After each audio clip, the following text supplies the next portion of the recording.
How to do dumbbell sumo squat easy method. Most people get this wrong, but performing a dumbbell sumo squat correctly maximizes glute and inner thigh engagement. You won't believe how effective this simple variation is for lower body strength. First, stand with your feet wider than shoulder width apart and toes slightly pointed outward.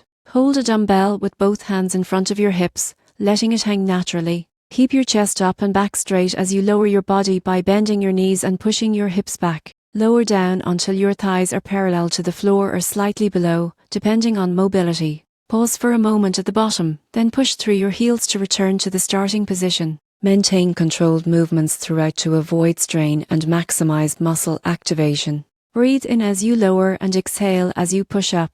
Keep your core engaged to protect your lower back. For beginners, start with lighter dumbbells and increase weight gradually as strength improves. In conclusion, a dumbbell sumo squat involves a wide stance, controlled descent, proper posture, and engaging your core. Practice regularly, and you'll notice stronger legs, gluteus, and improved stability.